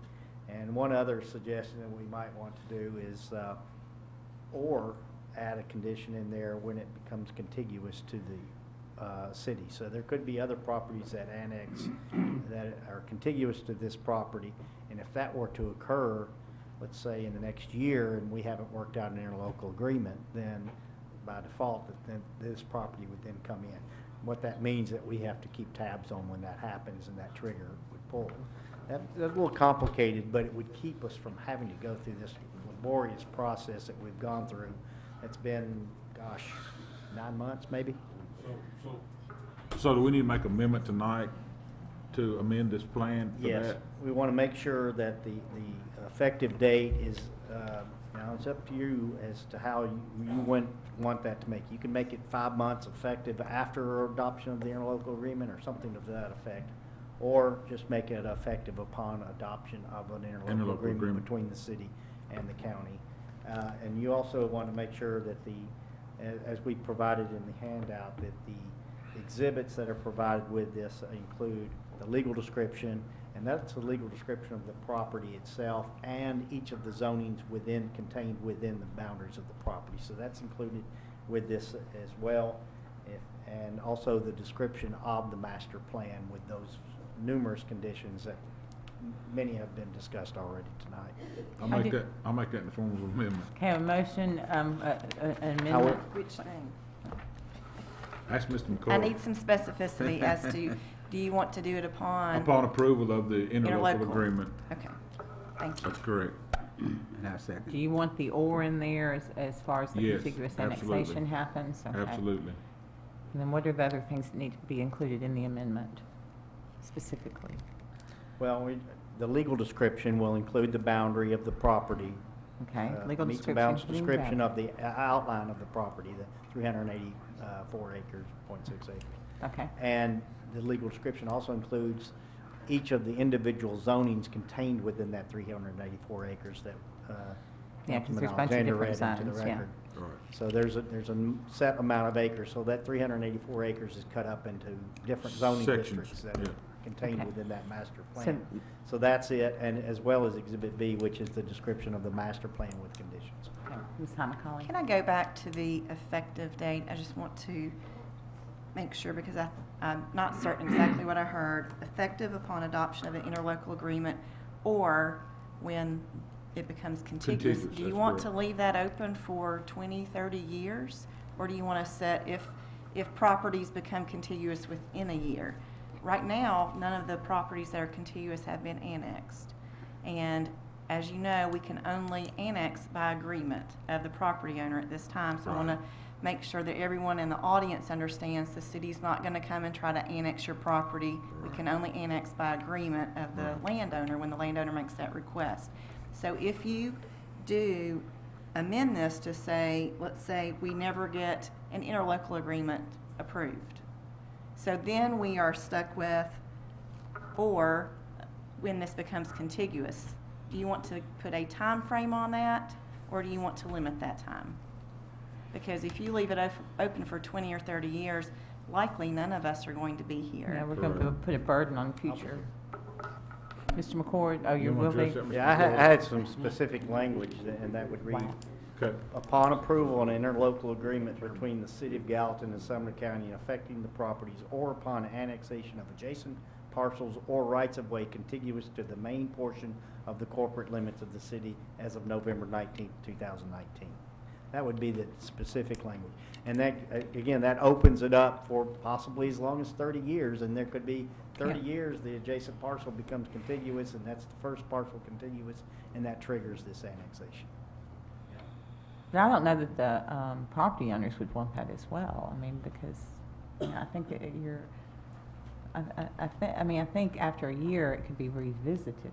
It could be revisited anyway, whether it's approved or denied. I mean, if it's denied, but if it's approved, I guess that's a moot point. But what are you guys thinking on a time frame? No more than a year or two, I would say. 5 years. Mr. Alexander suggesting a year, Mr. Overton I'm suggesting okay 5 years. I don't have a problem with that. I will let you know, and this may be related, that a master plan, once adopted, 3 years. is good for 3 years upon adoption, unless they submit an FMDP, and then it extends it even beyond let's do that, up 3 to years. as much as possibly 15 years. That's 3 years. So consistent let's with do that. 3 years. Okay, so Because if they don't move forward with this, is this still part of your amendment that, that's correct. okay. So you're putting the 3 years within your amendment, Correct. and then did you second that, I Mr. did. Alexander? Okay, with a second by Mr. Alexander. So that is the amendment on this. Is there any discussion further about the amendment? Then let's vote on that. All in favor, please say aye. Aye. Opposed, please say no. No. Okay, I have 2 noes, Mr. Hayes and Ms. Love. So it passes 5-2, and that takes us back to the original motion, now as amended. Is there any discussion here? You want to move forward with the vote on this? Are we ready? Okay, all in favor of first reading on ordinance 01908-40 as amended, please say aye. Aye. Opposed, please say no. No. Okay, again, passes a vote of 5-2. Mr. Hayes and Ms. Love voting against. So we move now to item number 7, which is first reading on ordinance 01910-53. Councilman Alexander. This is first reading on ordinance number 01910-53, ordinance of the City of Gallatin, Sumner County, Tennessee, rezone a 2.32 plus or minus partial from the R10 medium density residential district to the MRO multiple residential and office district with a preliminary master development plan for Appalachian Pipeline located at 901 Long Hollow Pipe, authorizing the revision to be indicated on the official zoning atlas, repealing conflicting ordinances, providing for servability, and providing for an effective date. Now so move. Okay, motion by Councilman Alexander. Second. Second by Councilman Fennell. Opening the floor for their discussion. Seeing no one indicating that they wish to discuss, this is first reading on ordinance 01910-53. All in favor, please say aye. Aye. Opposed, say no. It is passed unanimously. We move now back to item number 2. This is second reading on ordinance 01909-49. Councilman Hayes. This is an ordinance of City of Gallatin, Tennessee, approving a preliminary master development plan for Dollar General on 1.71 acres located north of State Route 386 and east of Greenleaf Boulevard, authorizing the revision to be indicated on the official zoning atlas, repealing conflicting ordinances, providing for severability and providing for an effective date. Motion to approve. Okay, motion to approve by Councilman Hayes, second by Councilwoman Love. Okay, any discussion on this? Okay, this is second reading on ordinance 01909-49. All in favor, please indicate by saying aye. Opposed, do say no. Okay, it is passed unanimously. Item number 4 is first reading on ordinance 01910-50. Councilman Overton. Thank you, Mayor. This order, City of Gallatin, Sumner County, Tennessee, approved a preliminary master development plan for the Butler Properties retail on 3 lots. Tax map 126P, Group A, partial 022-00 and 023.00 and 024.00, totaling 2.89 acres, located south of Nashville Pike, west of Davis Drive, and east of Belvedere Drive. Authorized revision be indicated on official zoning atlas, repealing conflict of ordinances and providing for a effective date. And I so move. A motion by Councilman Overton, a second by Councilwoman Love. Is there any discussion on this? Questions? Seeing none, this is first reading on ordinance 01910-50. All in favor say aye. Opposed say no. Does pass unanimously.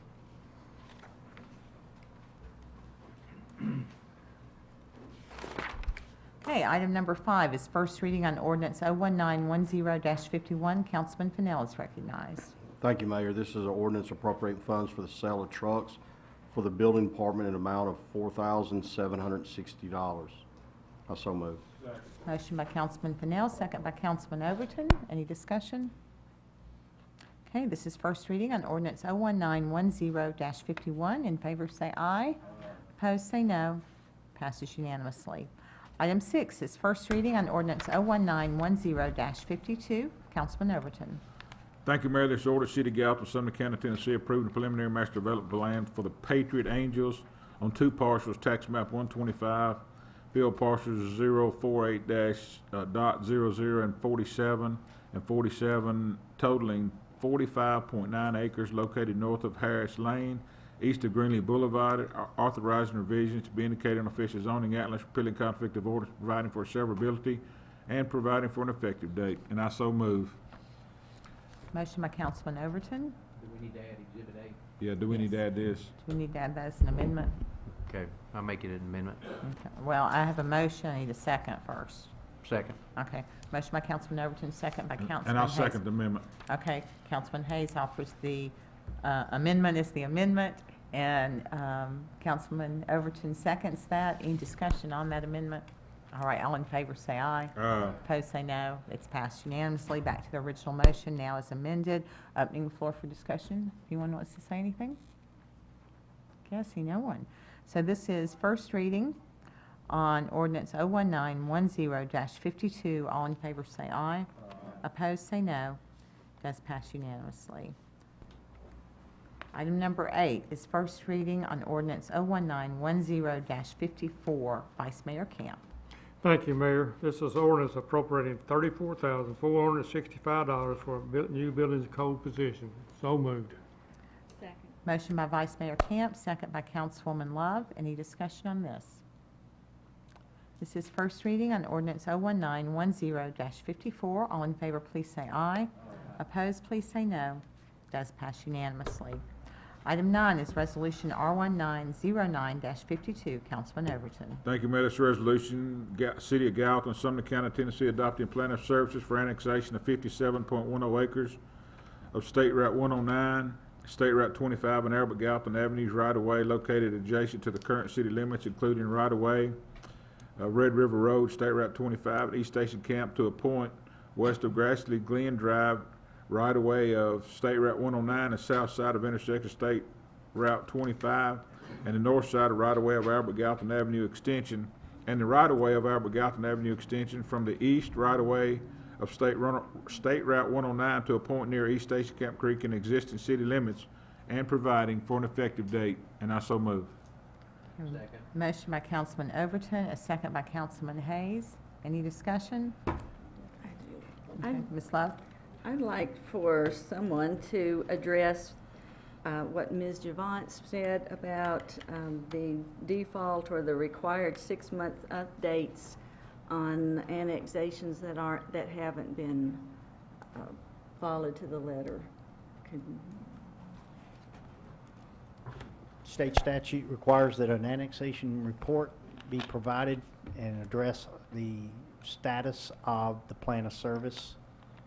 It's at a point 6 months after adoption of an annexation ordinance, and that presentation be provided in a public comment or public hearing be provided to address the plan of services for each of those annexations. We're working on a report right now, and we'll have a public hearing to address each of those that have occurred from 2008, which is the one where the lady spoke earlier. She was annexed into, her property was annexed in 2008, up through the latest annexation. So we are in default. We are not legally No, we're in not in default. And I explained this to Ms. Giovance. Under state law, to be in default per the statute, you have to be declared in default by a court, and no court has declared us to be in default. Now, that's not to say that something may not have been done. I don't know if you want to go ahead and vote on this, or if you want to wait until this audit is completed, but I can say with certainty that we are not legally in default. But we didn't do the 6-month update, is that correct? It was a report on the status of the plan of service. It has not been done not 6 specific months to from the this date of project. annexation. She Keep was- in mind that also. I know it's not specific to this one, but if we haven't done certain things, I feel like we shouldn't be annexing more if we haven't done what we're supposed to have done on previous projects. Well, I think it was one of those, how would you say, one of those administrative, yeah. Well, no, it was just an administrative role that probably when someone who left the city at some point 10 years ago, the next person didn't pick it up as part of their duties. And it was missed that was something that was supposed to be done. I don't think I do there was know anything that deliberate or malicious. the planning department is doing an audit. I've requested to see that, and we have been working together. I've been told that on the Long Hollow Pike, we are not in any default, and I know that for certain there were reports done and public hearings held, and what I was told, those were held for years and years, and no one ever came to any of those public hearings. Yeah. That's what I was told. An important part of that statute, and sometimes things get changed and they affect other statutes. That was written at a time when annexation by ordinance was occurring, meaning the city would go out and just grab properties and put them in the city without necessarily the owner's consent. Since 2014 and effective 2015, all annexations have been done by either petition, which is what we do, or they could be done by resolution, where the property owner actually comes in and asks for it to be included in the city. So they're the ones who are essentially the ones going to be providing the improvements, the public infrastructure.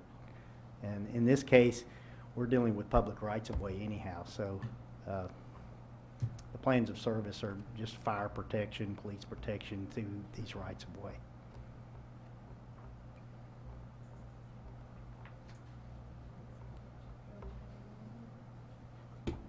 I still don't feel comfortable voting to approve more annexations when we haven't settled some of these others.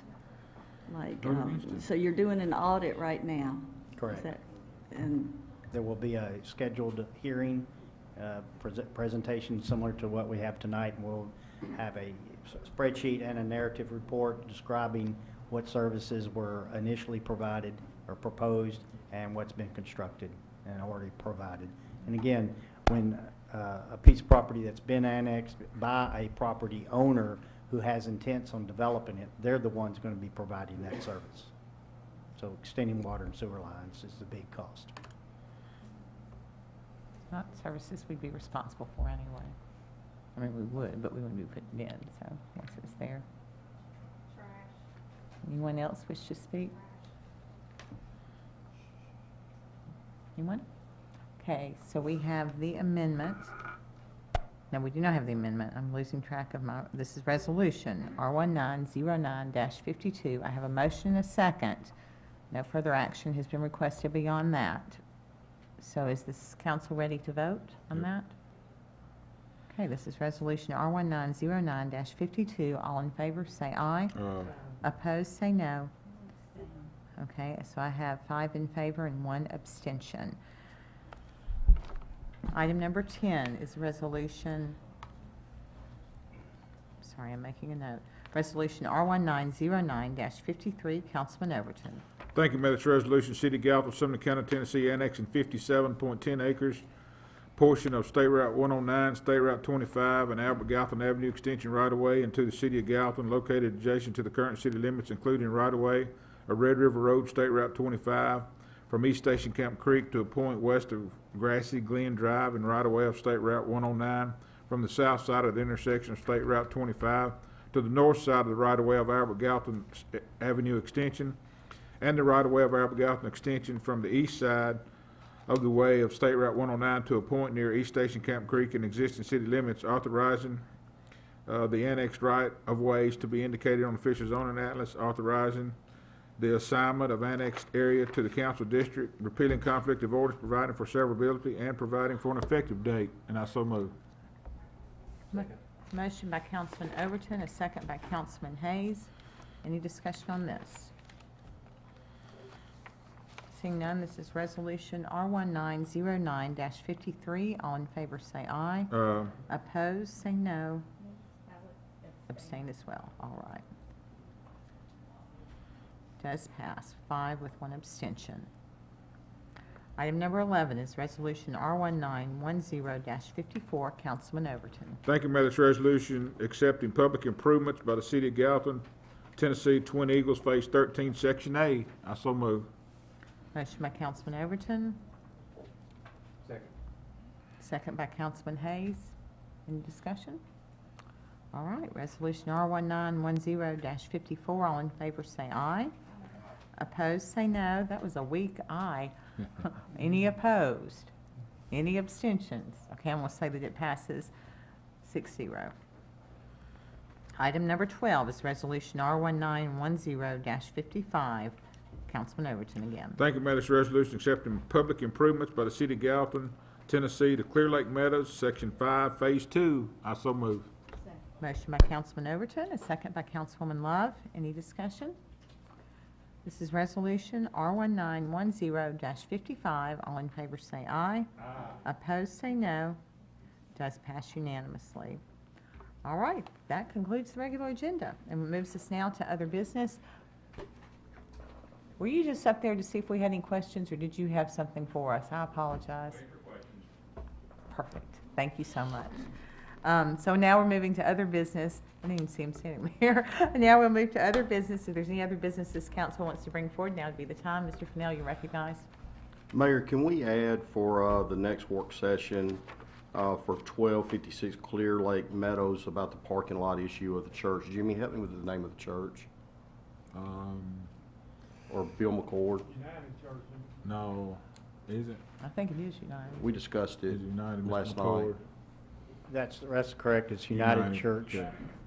They want to build a parking lot addition in an area that we have identified for realignment of Clear Lake Meadows Boulevard at Put it on the work Nicholson. session.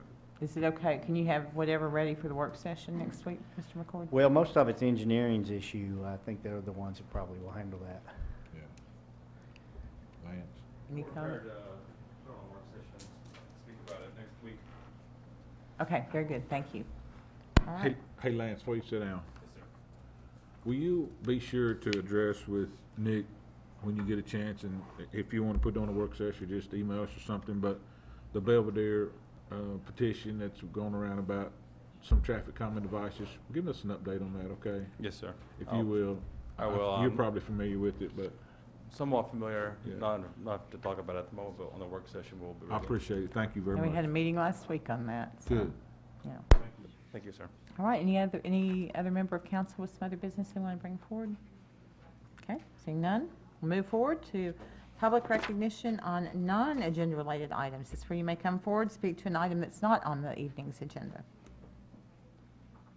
Frank Marchese, 589 Harris Lane.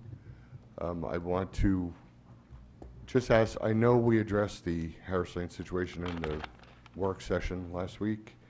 I saw somebody out there at the intersection marking the road. I won't mention the particular businesses that I've seen violating the no left-hand turn, as you asked, not to mention people. But there are major businesses, there are trucks coming through making a left-hand lane onto Long Hollow. I will tell you exactly who they are, yes. I was going to call them myself, but I chose, I think that's up to you guys to do. I'm asking if, could we please at least get the speed limit sign changed down to 25 miles an hour? Change the speed limit. That does have to be an engineering review and. Based on the total traffic volume. It's not just about the traffic volume. It's read about the the rules, road Mayor. width. Oh, I am not okay. queen. No, so- I'm not gonna, we're not Yeah. here to debate, right? Yeah. It's a request. Uh-huh. I left him a voicemail. Engineering is well aware of the issues. I know they and- are. I know they And are. police department is well aware, and they're the departments who will work through And that. I want to thank the police department too for also citing the contractors who worked on Sunday for actually writing a citation, and they have a court date to come in. The gentleman also admitted that he works every Sunday trying to catch up. I haven't reported him every Sunday, but I did this week. I've just. We're all on top of it. I know you are, and I have to come and voice my concern once again, and I know you are, and me voicing my concern ensures that you are staying on top of it. So thank you very much. Thank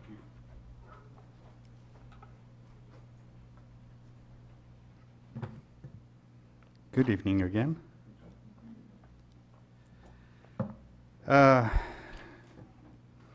One thing we kind of dropped off the agendas and that you guys voted on months ago, and I would like to see if we could get an update on that, because months ago you voted to actually sue a resident who was not giving an easement to a developer for sewer easement, and you guys voted, almost everybody voted on. And the developer was supposed to reimburse the city, so that would be nice if we could get an update on that to make sure the city got the money back from that person. I will speak with you afterwards. I'm pretty sure everybody is interested, just not us. Or just not me. Public comment, please. Okay, Public comment. that's for the public. Meadows annexation. I Now, know, technically, that was on the agenda, so you should not be speaking to it that was for not rezoning. being on the agenda. That was rezoning on the agenda, not annexation. Okay. Whatever. Your clock is ticking, Mr. Devant. Yes, ma'am. We talked about the bridge of the CSX doing the bridge, but when the CSX does the bridge, who's going to pay for keeping the bridge up? If the city is going to pay for that, that's going to be a nice expense.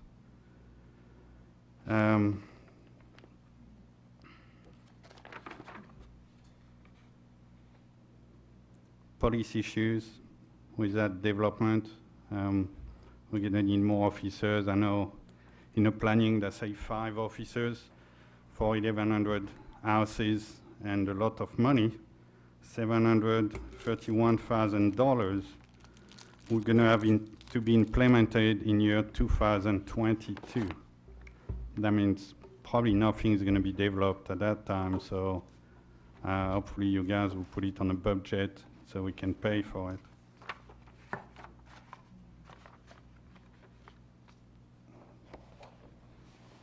And the interlocal agreement, I think you guys moving too fast on that.